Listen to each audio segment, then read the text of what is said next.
Sign it. Tonight. End this marriage now. Thank you. That's all I needed. I'm sorry, I destroyed everything we had. I know that now. Understanding changes nothing. This marriage is over. Proceed. Let the record speak. You owned everything all this time?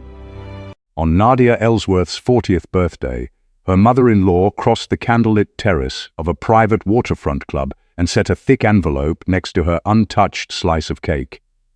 Cole stood nearby, his hand resting on another woman's back. He didn't move forward. He didn't speak. The envelope bore the name of Charleston's most aggressive divorce firm. Nadia looked at it for a moment. Then she looked at Cole. Then she smiled, not bitterly, not triumphantly, just quietly.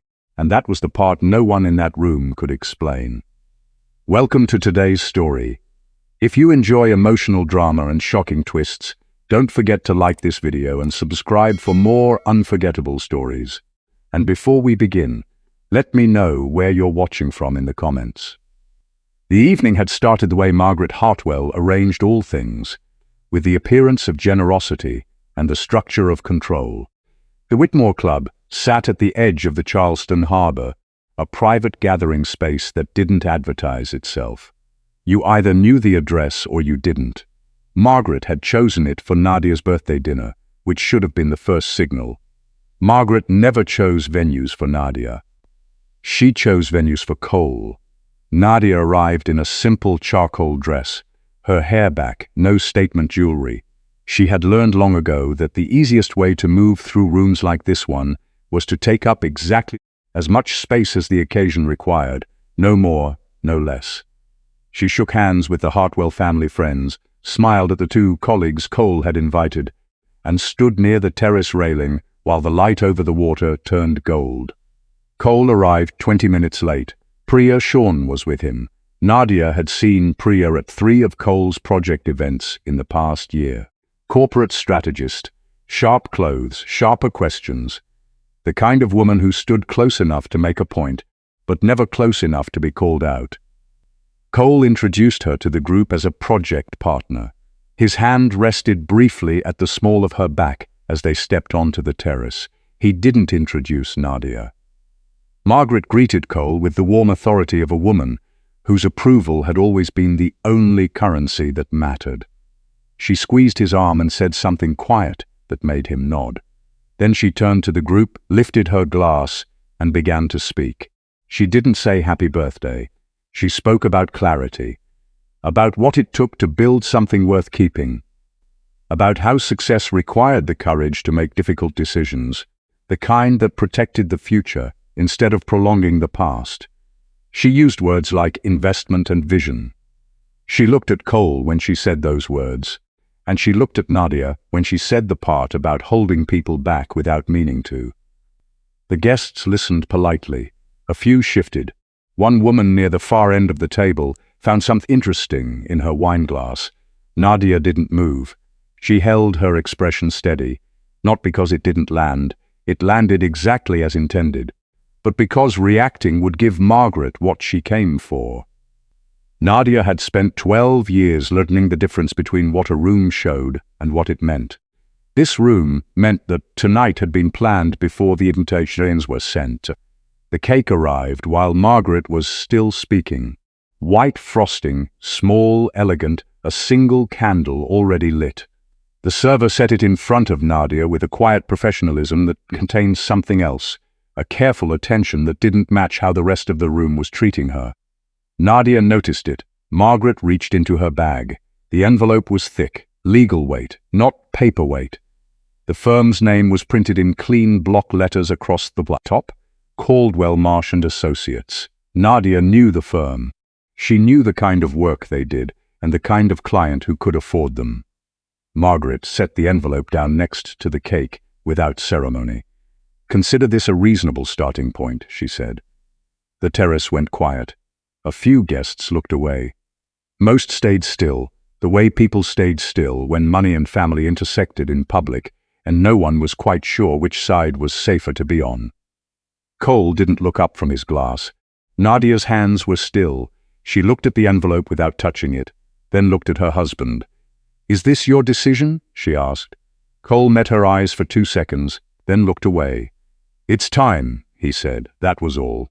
11 years acknowledged and dismissed in 2 words. Nadia nodded once. "Then it will be handled properly," she said through counsel.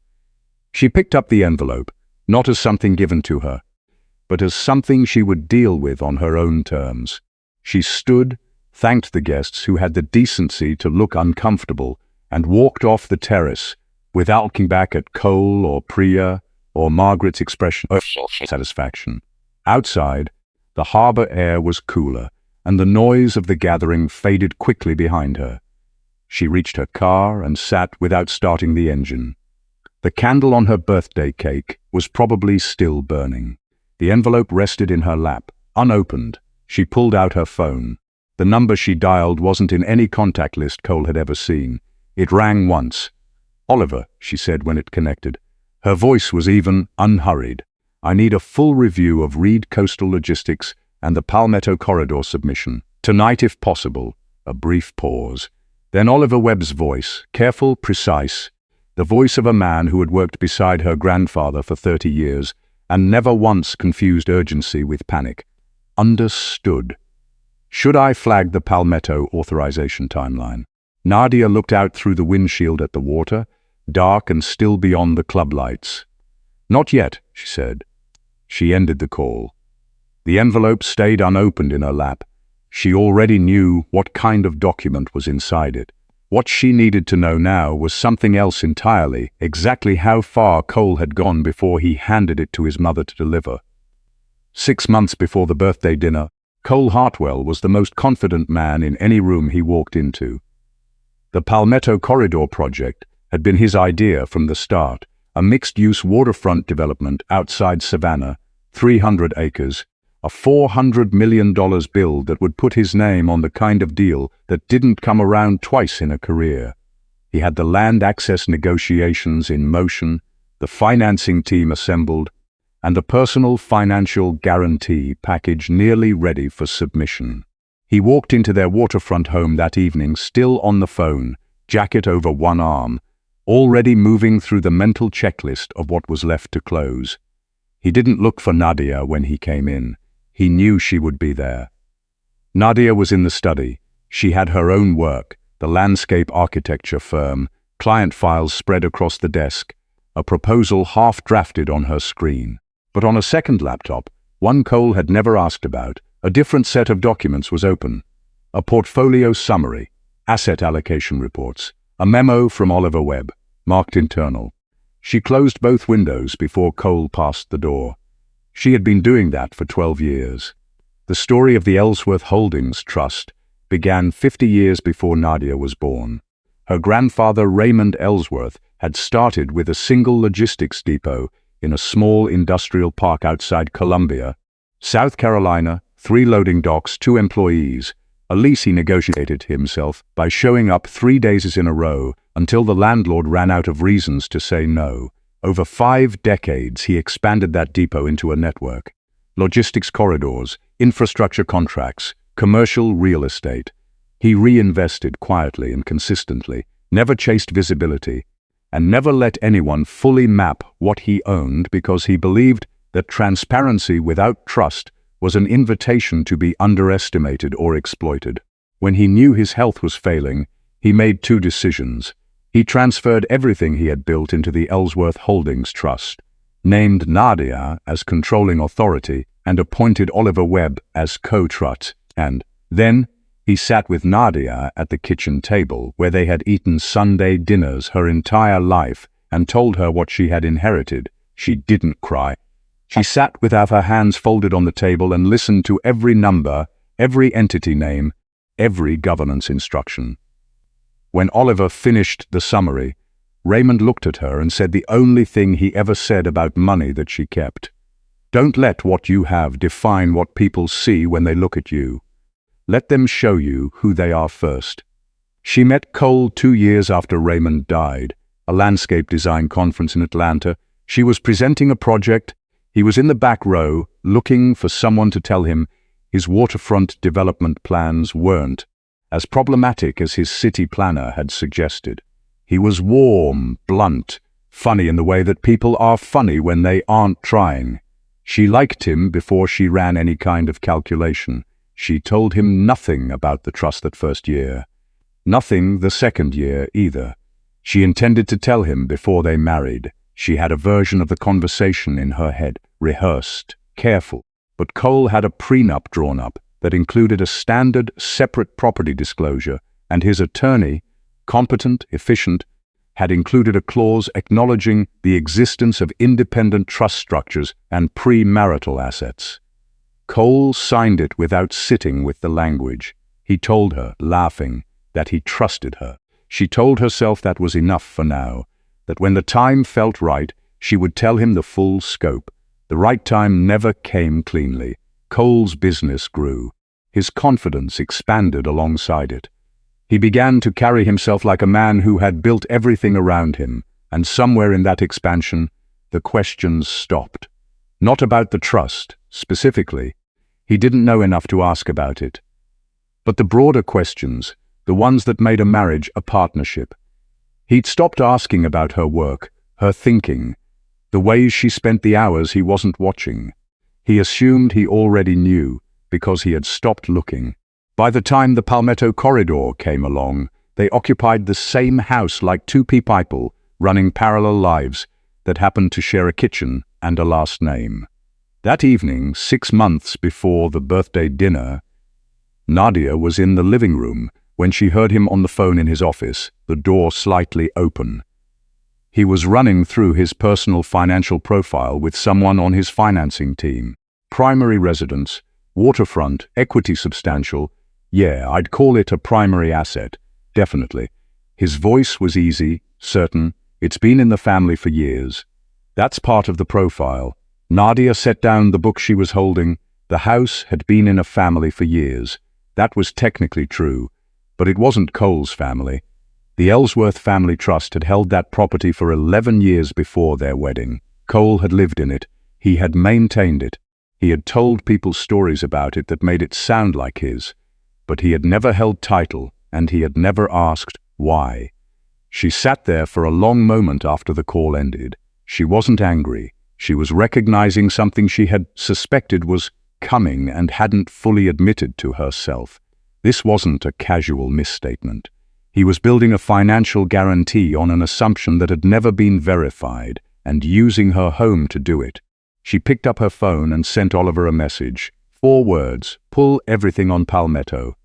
Oliver responded within the hour. She was in the study when the reply came through, and she read it slowly, twice.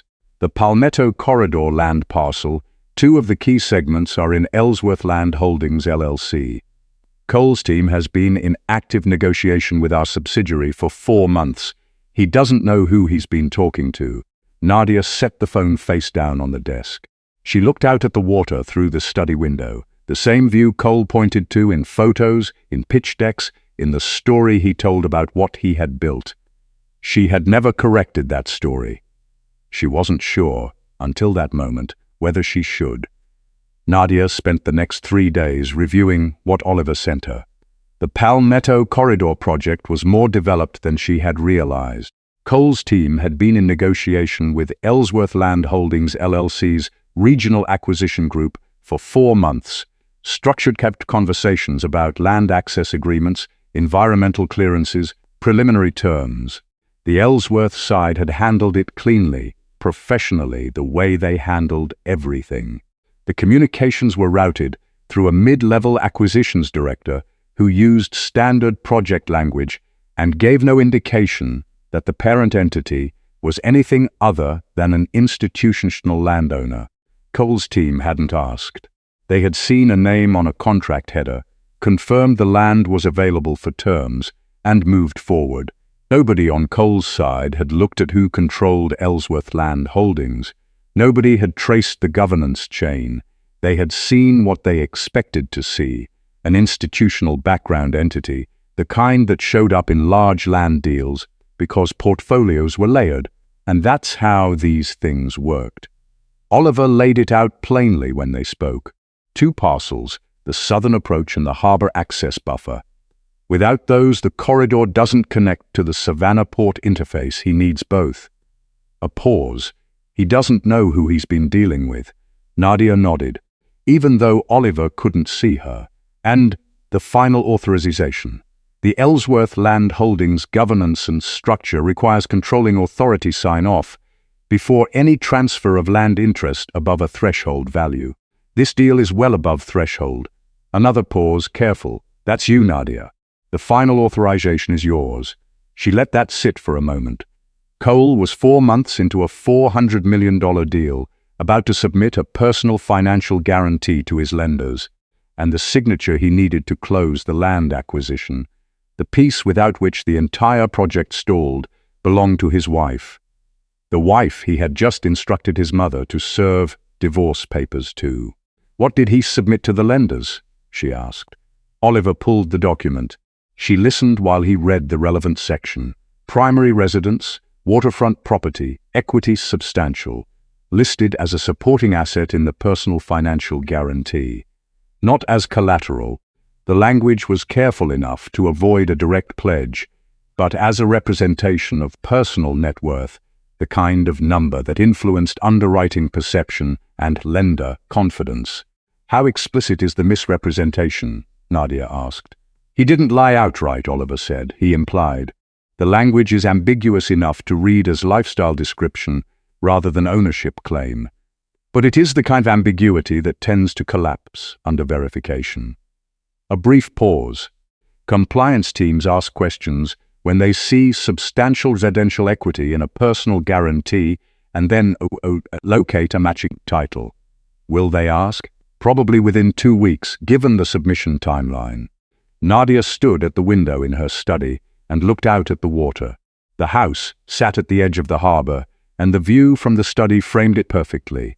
The dock, the open channel, the distant tree line of the opposite shore. Cole had put this exact view in a pitch deck once. A photograph of it, captioned with language about the kind of life that good development could build. He hadn't asked her before using it. She thought about the lunch she'd had with Oliver the week before, going over the trust's governance documents. The prenup section on independent trust structures, the one Cole had signed without reading, was 3 paragraphs long. It disclosed the existence of premarital trust holdings, noted that the scope of those holdings was not subject to marital disclosure requirements under the applicable trust instruments, and acknowledged that Nadia retained independent legal counsel throughout the process. Cole's attorney at the time had reviewed it. The prenup was signed. Everything was legally clean.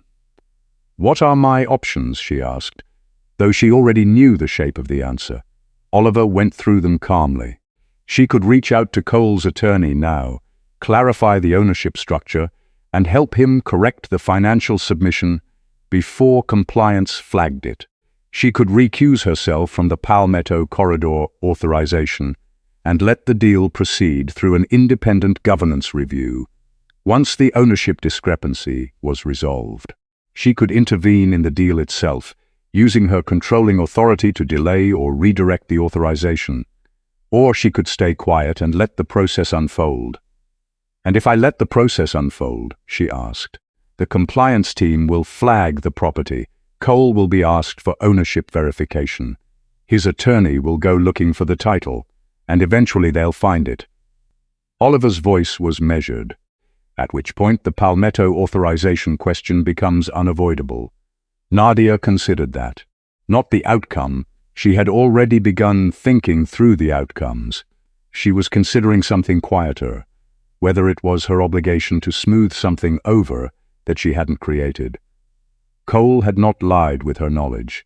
He had assumed, and his assumptions had never been questioned because he had never asked anyone to question them. "We don't intervene because of the marriage," she said finally. "We let the process do what it's supposed to do." Understood. Oliver waited a beat. "Should I document the current state formally, in case the timeline becomes relevant later?" "Yes," Nadia said. "Document everything from the moment the Palmetto submission went in. Every conversation, every flag, every timeline reference. I want a complete record. I'll have it ready." She ended the call and remained at the window. In 2 weeks, the compliance team would start asking questions Cole couldn't answer. In 3, his attorney would be looking for a title that wasn't in his name.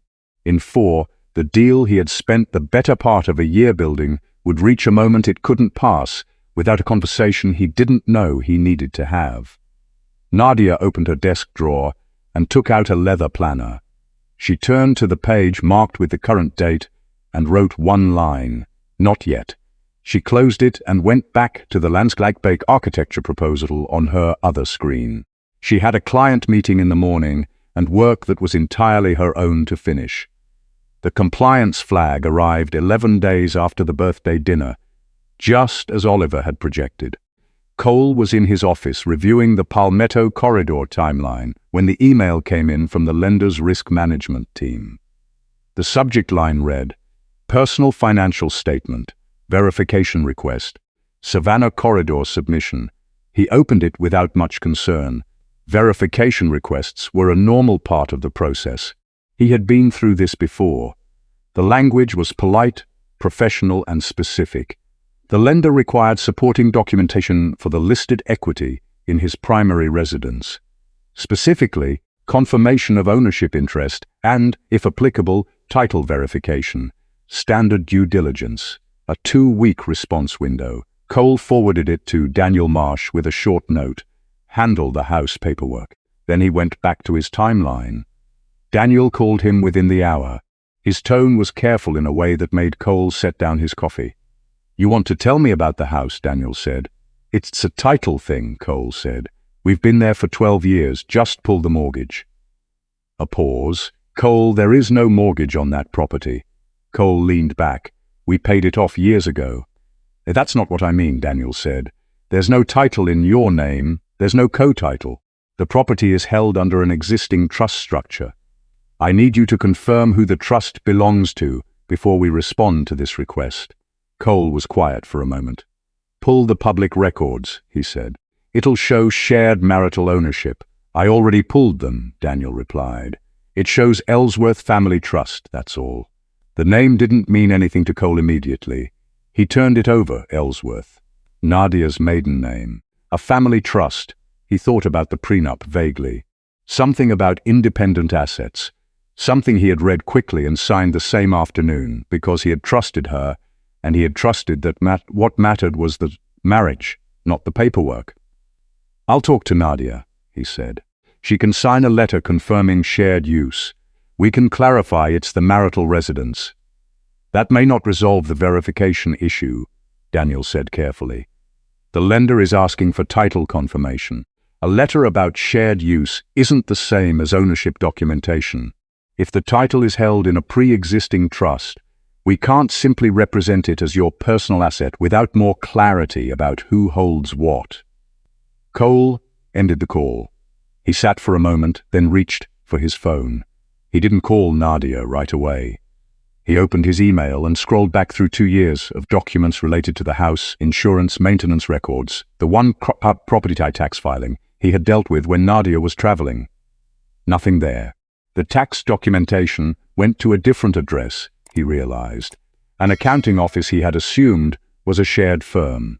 He had never looked at the account number. He drove to the waterfront house that evening. Nadia was in the kitchen when he arrived. She didn't look surprised to see him. She offered him coffee, which he declined. He sat at the table and laid it out cleanly. The lender request, the title question, what Daniel had found. "It's a formality," he said. "You just sign a verification letter, confirm it's the marital residence, and your equity is tied up in the same property." He kept his voice even. "It's not complicated." Nadia set her mug down. She looked at him for a moment before she responded. "What does the verification letter say, specifically, that the property functions as the primary marital interest? Where does it say that?" she asked. "In the deed? In the title?" Cole paused. "It's the marital residence. That's standard for people who co-own the property," Nadia said. "But you're being asked about title. What does the title say about your equity interest?" Cole exhaled slowly. "Nadia, I'm not being difficult," she said. I'm asking you what the document actually says, because you're asking me to sign something confirming a claim that may not be accurate. Her voice wasn't sharp. It was quiet, specific, the way she was when she was being careful about something. If you tell me exactly what the documentation shows, I can tell you whether it's something I can sign. Cole ran his hand across the back of his neck. The honest answer was that he didn't know what the title said. He had never looked at it. He had lived in this house for 12 years and assumed the question of who owned it was settled. I need Daniel to get you the title, he said, and then we need to address it properly. That seems right, Nadia agreed. He left without the signed letter. On the drive back to the apartment, he called Daniel. Pull everything on the house. Closing records, tax filings, trust documentation, whatever exists, I want it on my desk tomorrow morning. Daniel sent a message back at 10 that night. Not a document, a single line. I've pulled the records. There's more here than I expected. We need to talk before you respond to anyone. Cole read it twice. The unease that had been sitting quietly since the compliance email arrived settled into something heavier. Not panic, something slower than panic. The sense that a question he had never thought to ask had been waiting in the documents all along, and he had now run out of ways to avoid it. Cole didn't sleep much. By 2 in the morning he was at his kitchen table with his laptop open, and the Palmetto Corridor project files spread across the screen, cross-referencing names against what Daniel had found. The name appeared on the third document he checked. Ellsworth Land Holdings, LLC. It was in the Land Access Agreement header, listed as the counterparty to one of the parcels. He had seen that name dozens of times over the past 4 months, and never looked twice at it. It was an institutional landowner, a background entity, the kind of name that showed up in large deals because this was how large deals worked: layered portfolios, subsidiary structures, addresses that routed through holding companies. He had signed documents that included it and moved on. He pulled up the second parcel agreement. Same name, different context, same governance chain. He cross-referenced the parent entity, Ellsworth Holdings, LLC, different from the trust, but the root name was the same. Cole set his coffee down. He called Priya at 7 in the morning. She picked up on the second ring, already alert. The Ellsworth name in the Palmetto documents, he said. Did you ever run it? A half-second pause. It came up in a background check on the counterparty entities, standard institutional holder, part of a larger infrastructure portfolio. We weren't dealing with them directly at the decision-making level, but you saw it. We all saw it. Cole, it's not unusual for a deal this size to involve subsidiaries of larger holding groups. He heard her trying to move past it to keep the deal clean in her mind. It might be connected to the house trust, he said. Silence, then, carefully. What do you mean connected? Same root name, same governance structure. I haven't confirmed it, but it's looking like the trust that holds our house and the entity that holds the Palmetto land are part of the same structure. Priya let that settle for a moment. Could Nadia be connected to it? Cole didn't answer right away. He turned the thought over. Nadia, the landscape architect, the woman who drove a practical sedan, attended her clients' site visits in jeans, never talked about money with any particular weight. He ran through every version of her he had known across 12 years and couldn't locate anything that mapped cleanly to what he was looking at. I don't know, he said. I'll find out. Margaret arrived at his office at 9 without calling ahead. She came in the way she always came into spaces she considered hers by proximity, moving past his assistant with a nod that didn't ask permission. She sat down and looked at him with the steady patience of a woman who had already decided what the outcome should be. Have you handled the Nadia situation? She asked. I'm working on it, he said. Margaret's expression sharpened. The deal is 3 weeks from closing. Whatever complications she's not creating them, Cole said. The title issue is real. The house isn't in my name. A brief silence. Margaret blinked. Of course it is. You've been there for 12 years. Living there and holding title are different things, he said. The property is in a trust. Her family's trust. which means I cannot use it in the personal guarantee. Margaret absorbed this. Her first response was reframing. Then Nadia signs off on the equity. She's your wife, or she was. She can confirm the shared value, she won't. And legally she might not be able to. He rubbed the edge of his jaw. There's something else. The same trust structure might appear in the deal documents themselves. The land we need for the corridor. Margaret's expression didn't change, but something went still in it. That doesn't make sense. I know, he said. I'm still confirming. She left 20 minutes later, unsatisfied but quiet. Cole watched her go and recognized for the first time that her certainty, which had always felt like a resource, a wall at his back, was oriented entirely around a version of this situation that might not be accurate. Daniel Marsh confirmed it at noon. The governance architecture matches, Daniel said on the phone.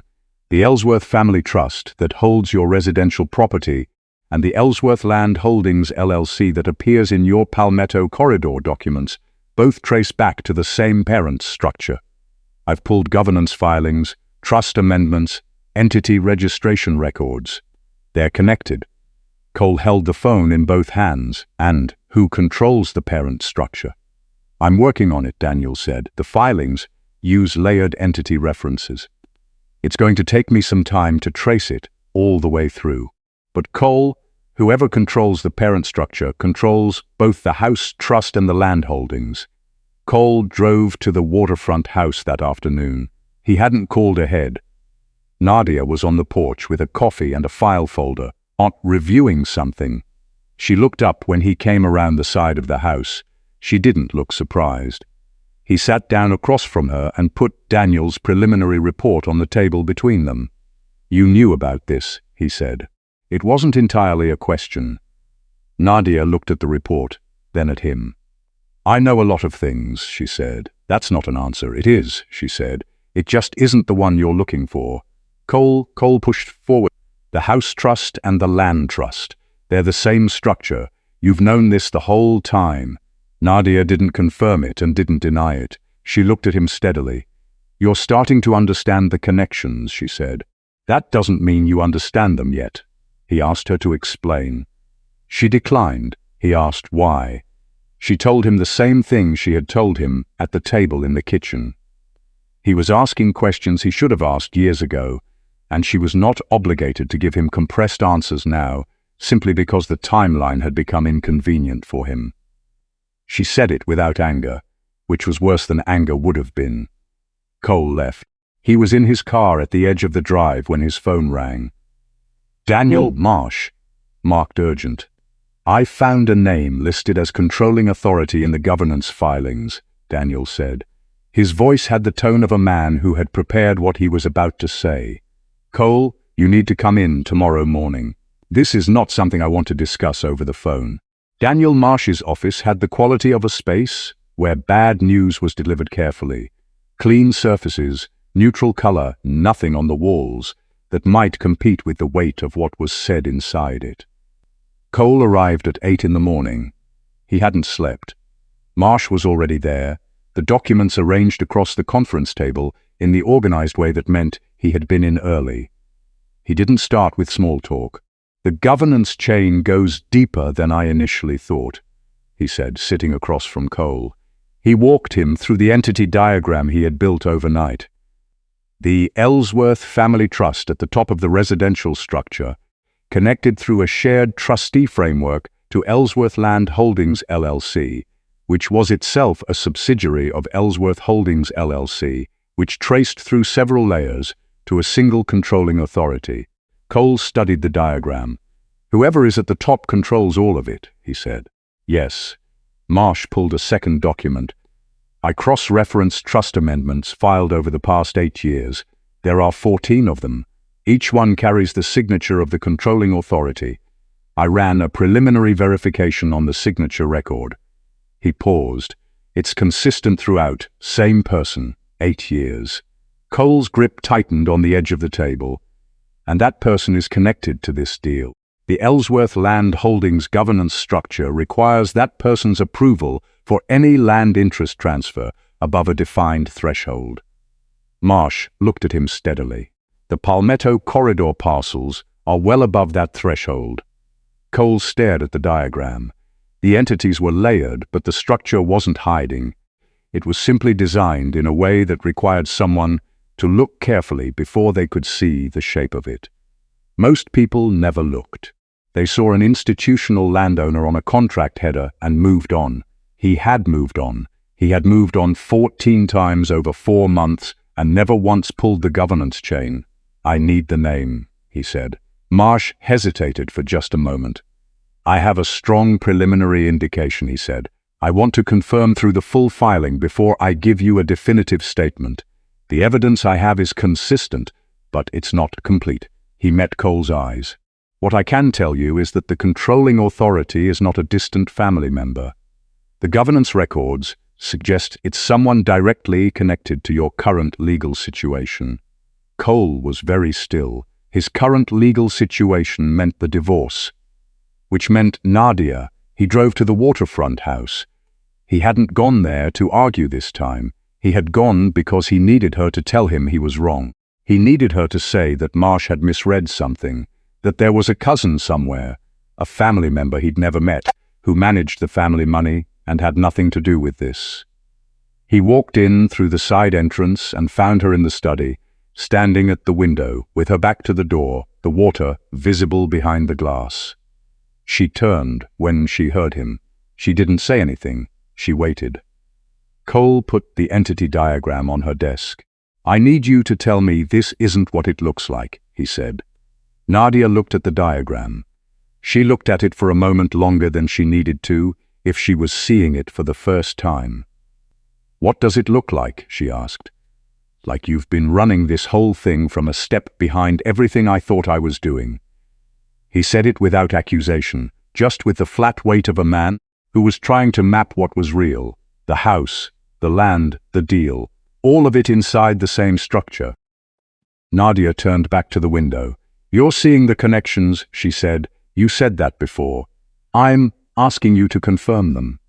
"No," she said. The single word was quiet but absolute. Cole stood there and understood that she was not going to give him the shortcut. She was not going to walk him through it, explain the timeline, make it easier. She was not going to be the one who handed him the final piece. "Why not?" he asked. She turned from the window. "Because you spent 12 years choosing not to ask," she said. "And now that it has consequences, you want me to compress 12 years into one conversation in my study." She said it without cruelty, but without softness either. "The information was available to you. The prenup included it. You had independent counsel." He shook his head. "A general disclosure isn't the same as this." "No," she agreed, "but it was enough for you to have known that asking was worth doing." A pause. "Did you read the prenup section on independent trust structures?" He didn't answer. She already knew the answer. "I read it," she said. "I wanted to make sure the language was honest. It was. The scope wasn't fully detailed. It couldn't be legally given the trust instruments, but the existence of the structure was there. Everything that's happening now begins from the fact that you signed something and chose not to understand it." Cole looked at her for a long time. He wasn't angry. There was nothing to be angry at. She was describing what had happened with a precision that didn't need embellishment. "When we got married," he said finally, "you intended to tell me." Nadia's expression shifted, something small and undisguised. "Yes," she said, "I did." He left without asking the follow-up question. He sat in the car at the edge of the drive and opened his phone. He pulled up the scanned copy of the prenup he had requested from his original attorney's files. He found the section on independent trust structures and read it. 3 paragraphs. He had signed 2 inches below the last sentence. The language was clear, careful, and complete. It was everything Marsh had been describing. It had been there for 12 years, 4 pages from the end of a document he had treated as a formality because he had trusted that understanding it wasn't necessary. His phone buzzed in his hand, a message from Marsh. "I have the full governance report, the complete valuation. You need to read this tonight. $17, $2 billion. Private consolidated estimate. This is not a side trust, Cole. This is everything." Cole stared at the screen. The Waterhouse sat 10 feet behind his car, visible in the rearview mirror, its lights warm in the early evening. 12 years of assumptions stood between what he had believed and what that number meant, and he was only now beginning to understand how far back those assumptions went. Cole read the governance report alone that night, then went back to Marsh's office in the morning to read it again with someone who could explain what he was looking at. The report was 42 pages. Marsh had organized it into sections with clear headers: entity structure, ownership chain, trust governance, asset classification, valuation methodology. It was the kind of document that had been prepared to be understood, not hidden, not obscured, simply comprehensive in a way that required patience to follow. Cole read it carefully this time. Ellsworth Holdings Trust. Built over 5 decades. Raymond Ellsworth, founder. Infrastructure networks across 4 southeastern states. Logistics corridor contracts tied to port operations. Commercial real estate, office parks, distribution centers, mixed-use developments, private land holdings.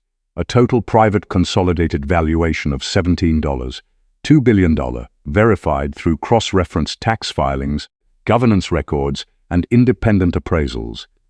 He set the document down when he reached that number and did not pick it up again for several minutes. Marsh waited. "She's never mentioned any of this," Cole said. His voice was flat, not accusatory. There was nowhere left to direct an accusation. Just a man reporting what he knew. "The prenup disclosed independent trust holdings," Marsh said. "Not the full scope. The trust instruments explicitly excluded detailed disclosure requirements. But the existence of the structure was documented and signed. I understand that part."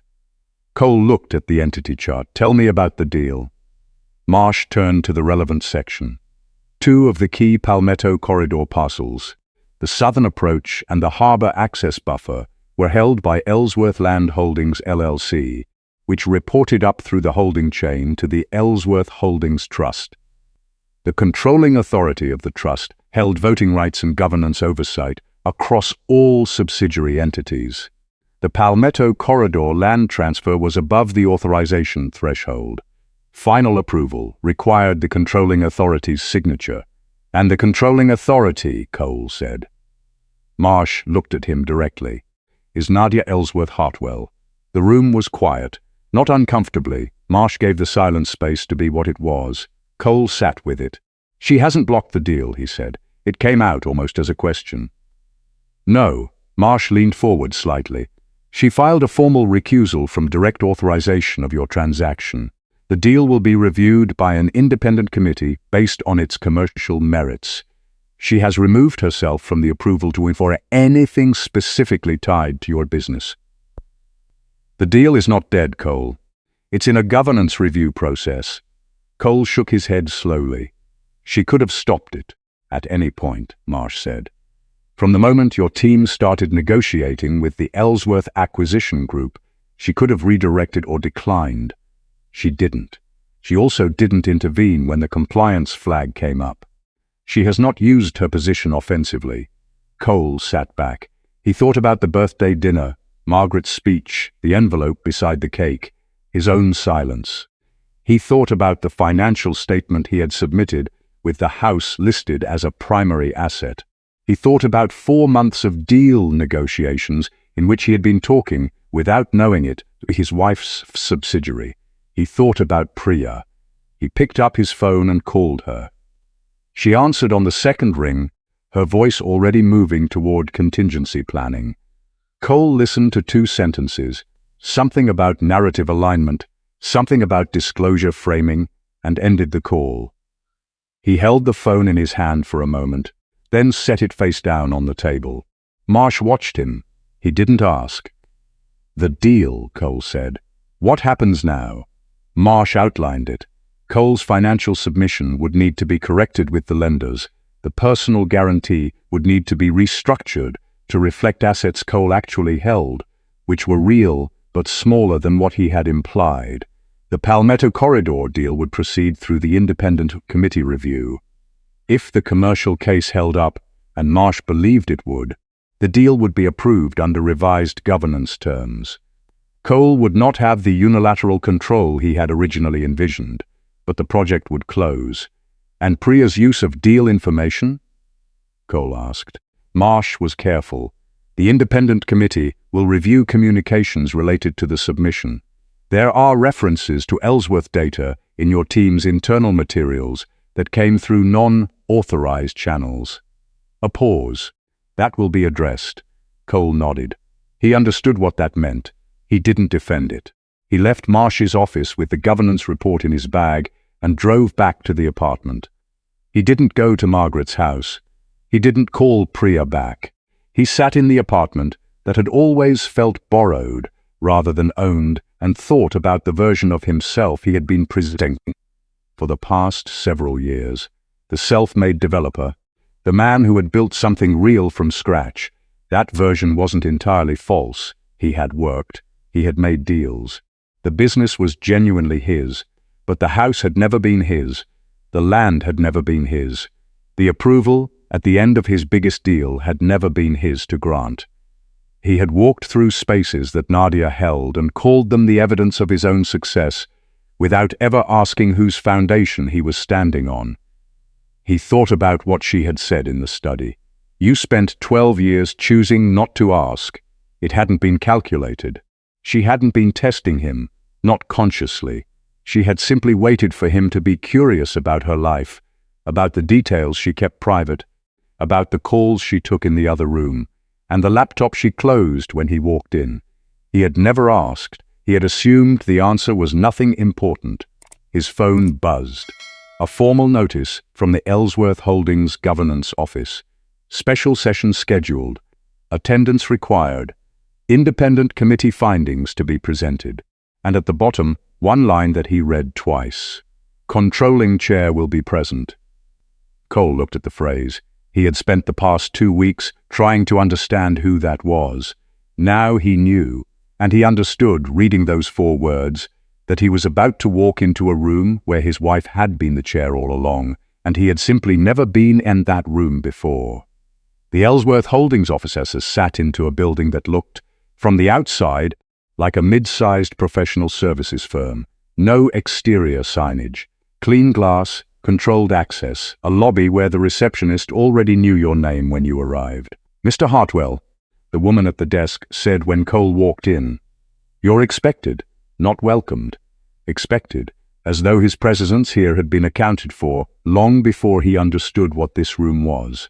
An assistant escorted him upstairs and down a hallway that moved past closed doors and glass walls, where people worked with the focused quiet of people who didn't need to perform busyness. Cole recognized none of them. He didn't know any names. The Ellsworth entity had been a name on his contract headers for 4 months, and now he was inside it, and it was larger and more organized than anything he had mentally mapped. He was shown to a conference room and told they would call him in shortly. The door remained closed. He stood in the hallway alone for 6 minutes. He checked before someone opened it. The wait wasn't careless. It was calibrated. He felt it. The conference room was long, minimal, documents already positioned at each seat, screens at the far end, an independent committee, 3 board members he didn't recognize, 2 legal advisors, a compliance officer seated near the center. He was directed to a chair on one side of the table, not at the head, not near it. At the far end of the table, one chair remained empty. The committee began without preamble. The compliance officer presented the findings in a clean sequence, each point numbered, each supported by the documentation already placed in front of Cole. First, the personal financial statement submitted for the Palmetto Corridor financing included an implied ownership interest in a residential property, not held in Cole's name. The statement had been sufficient in ambiguity to pass initial intake review, but verification had surfaced the discrepancy. The lender was requiring correction before the personal guarantee could be formalized. Second, communication materials prepared by Hartwell Development's project team had included references to asset strength that were not independently verified. The board member delivering this point did not say Priya's name. Cole understood that the committee didn't need to. Third, confidential deal information related to Ellsworth land holdings had been referenced in Hartwell Development's internal materials through channels that were not authorized under the land access agreement terms. This would require a separate review and would affect personnel access to the project going forward. Cole sat through all of it without interrupting. There was no point in defending it. The documents in front of him said what they said. "What are the terms for moving forward?" he asked, when the compliance officer indicated the presentation was complete. One of the board members looked at him. "Correction," he said. "The personal guarantee is restructured to reflect verified assets. Your deal team is revised to reflect personnel with authorized access to Ellsworth data. The Palmetto Corridor approval goes to final authorization at independent governance review." Cole nodded. "And the land access?" The board member glanced toward the empty chair. "Final authorization remains pending," he said, "pending the presence of the controlling chair." The room went quiet in a way that was not empty. It was a room waiting. Cole looked at the empty chair. He had understood, when he read the board notice, that she would be here. He had prepared for that understanding, turned it over during a night that didn't involve much sleep, tried to construct some version of himself that could sit in this room and hold it. He hadn't fully succeeded. The door opened. He felt the shift before he turned, the way the attention in the room recalibrated, quietly, without announcement. He had been in enough rooms to know what it felt like when authority entered. He turned. Nadia walked in, no introduction, no explanation. She wore a dark blazer, her hair pulled back in the same way she had worn it for years, the same way she had worn it at landscape architecture site visits and across the breakfast table on Sunday mornings when she read the paper and he looked at his phone. She carried a leather folder, dark and worn at one corner in the way that things that are actually used get worn. She acknowledged the committee members with a nod that was specific and personal. She knew them. She had worked with them before. She took her seat, the empty chair, the one no one had touched. She did not look at Cole. She opened the folder in front of her, reviewed the first 2 pages of the committee's summary document, set the second page aside, and looked up at the room. "Proceed," she said. 2 words, the same voice he knew from mornings and arguments and 12 years of proximity. But in this room, in this context, those 2 words had the weight of something that had been earned over time and exercised with deliberate restraint. Every person in the room heard it the same way. The committee resumed. Cole listened, but part of him was simply watching her. The way she held her pen, the way she turned the page, the way she asked a single clarifying question about the governance timeline that confirmed, without any announcement, that she understood every layer of what was in front of her. She had always understood it. She had understood it the morning after the birthday dinner when she called Oliver from the car. She had understood it 12 years ago when she signed the prenup beside him at the notary's table and handed the pen back without mentioning what the 3 paragraphs meant. The session concluded with the committee's recommendation. Palmetto Corridor approved for continuation under revised terms. Cole would correct the personal guarantee. The project team structure would be revised. Governance oversight would be formalized. Nadia approved the recommendation without discussion. She closed her folder and stood. She did not address Cole directly during the session. As the room began to clear, she walked to the door with the compliance officer. At the threshold, she paused and looked back, not at him specifically, just across the room, the way someone checks a space before they leave it. Cole remained at the table after everyone else had gone. The chair at the head of the table held the impression of her. He looked at the governance report, still open in front of him, and saw her name printed on the first page. Nadia Ellsworth Hartwell, Controlling Chair, Ellsworth Holdings Trust, the name he had always known, the person he had never seen. Cole requested the meeting through Daniel Marsh 2 days after the board session. Nadia agreed to it, She chose as a small office on a neutral floor of a professional services building. Glass walls, clean desk, no personal items, a view of the street rather than the water, a space with no history between them. He arrived 3 minutes early. He had not done that in the last several years of their marriage. She noticed it when she walked in. She set her bag down and sat. He waited until she was settled before he took his own chair. That was also different. She didn't comment on it. "Thank you for meeting with me," he said. She nodded. "We have a limited window. There are attorneys involved in both directions now." "I know." He looked at her directly. He had tried, in the 2 days since the board session, to prepare what he wanted to say. The preparation hadn't helped much. The words kept reorganizing themselves when he imagined her in the room. "I wanted to say some things to you before this is only document exchanges." She didn't help him or hurry him. She waited. "I let my mother humiliate you," he said. "I stood there and I did nothing. I knew what that evening was going to be before we arrived, and I didn't tell you, and I didn't stop it." He kept his voice even. "I brought Priya into spaces that should have been ours. I let her presence mean something that I should have addressed with you before it became what it became." He looked at the desk for a moment, then back.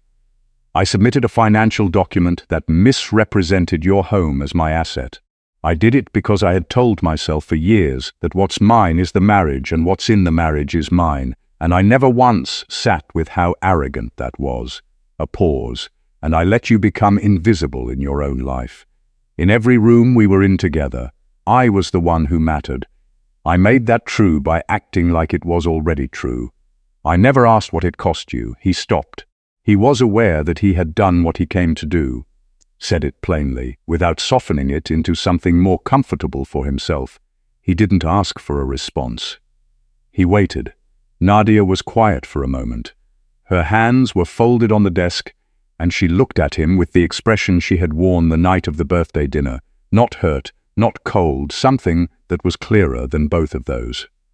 "Recognition. I need you to understand something about why the trust was private," she said.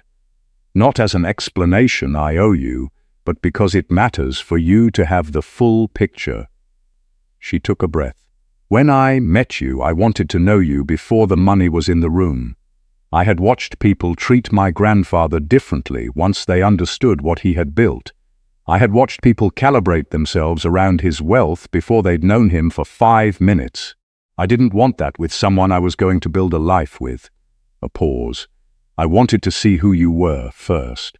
Cole looked at her, and later? She held his gaze. Later she said, "You had already decided who I was. I became a background detail in your version of our life, and I stayed there because I kept waiting for you to notice the mismatch, to ask a question I didn't have to prompt, to look at the laptop I always closed when you walked in and wonder what was on it." She was not accusing him. She was describing what had happened. The asking stopped, and I ran out of reasons to offer what the asking would have found. He was quiet for a moment. "Was there a point where I could have changed this?" "Many," she said. "You could have asked about the prenup section when you signed it. You could have asked about my work, the real work, not the landscape firm. You could have asked why the house tax records went to a different accounting address. You could have asked who Adrian was when he called 3 years ago, and I stepped out to take it." She looked at him steadily.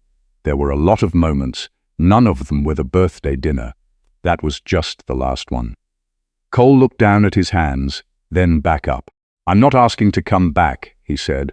"I want to be clear about that. I know what the answer to that is, and I'm not asking."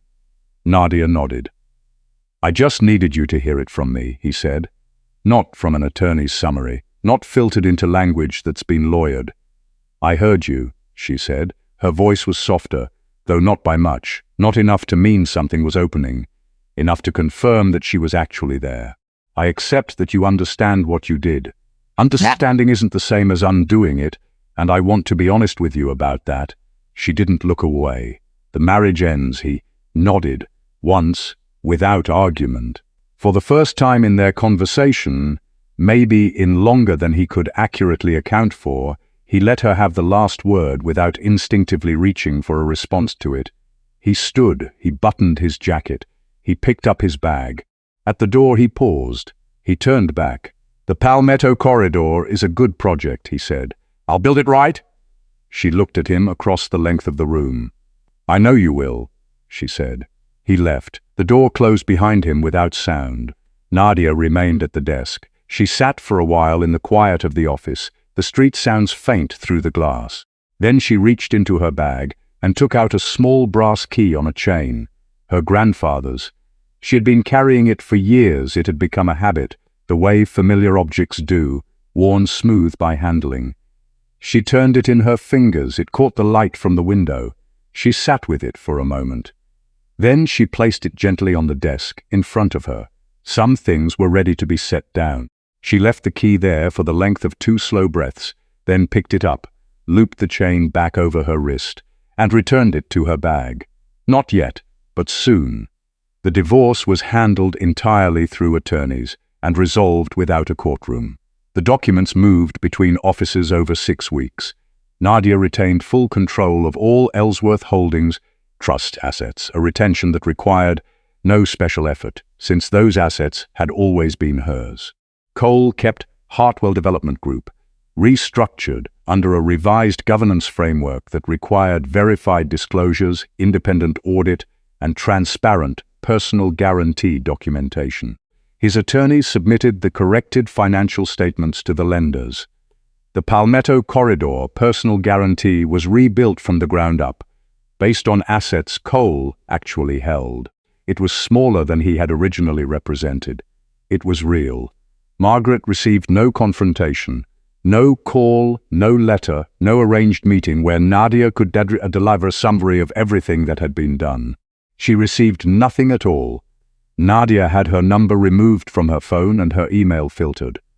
Margaret would have expected anger, or at least the energy of it. Silence was something else. It required no one to explain it and no one to respond to it. It was simply the end of access, clean and total and without ceremony. Pre-fun access to the Palmetto Corridor project was revoked by the independent committee following their review of how Ellsworth data had moved through Hartwell Development's internal channels. The notice was formal and final. Priya didn't contest it publicly. There was nothing to contest. The documentation was clear. The Palmetto Corridor deal closed 8 weeks after the board session. Under the revised terms, with independent governance oversight in place, the commercial case was solid. The land transfer was authorized. The project moved into development. Cole's name was on the permits. His team was smaller and more carefully assembled.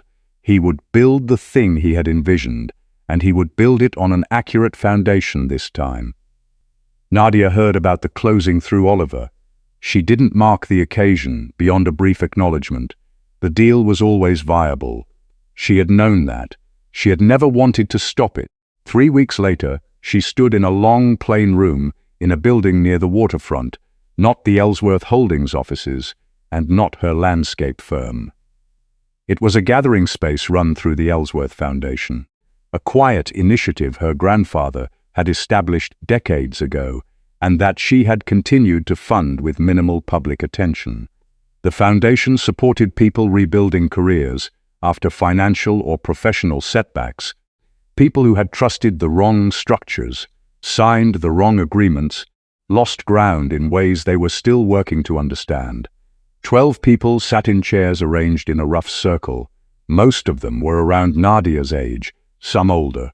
They had come because the Foundation's program had been described to them as useful, which it was.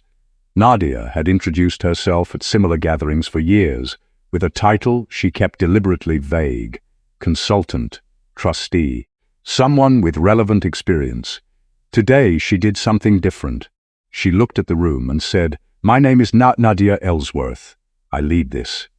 She paused. "Not the foundation, the trust structure that funds it, and the infrastructure that makes it possible. I haven't said that plainly before, and I should have." She looked around the circle. "I think the reasons we keep ourselves hidden are usually worth examining." No one asked her to clarify. No one required the number attached to it. She was a person standing in a room and stating clearly who she was. It turned out that was enough. That evening, she returned to the waterfront house. The rooms were the same. She had spent 2 months moving quietly through them, making small decisions. A table she had replaced because it was one Cole had chosen and she had never liked. A lamp moved from one corner to another because she preferred the light differently. The changes were minor.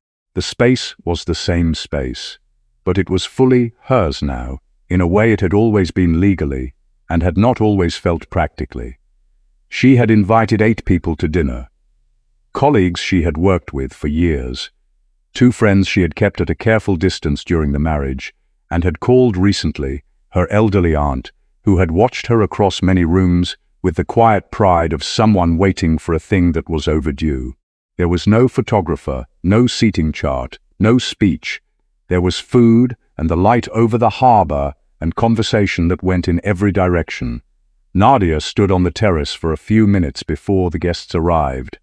The water moved at its own pace in the channel, dark and even, unchanged by whatever had happened in the house behind her. She reached into her pocket and took out the brass key on its chain. She held it for a moment, its familiar weight, the worn edges where her fingers had rested so many times over so many years. She had been carrying it since her grandfather placed it in her hand. She had been carrying what it meant even longer. She took the chain from around her wrist. She held the key in her palm. Then she slipped it into the pocket of her coat, near her heart. Not set down, not yet, but carried differently now, not as protection, not as a secret, just as what it was. A piece of something built by someone who loved her, passed forward so she could build something of her own. She turned back toward the house. The lights were warm. The table was set.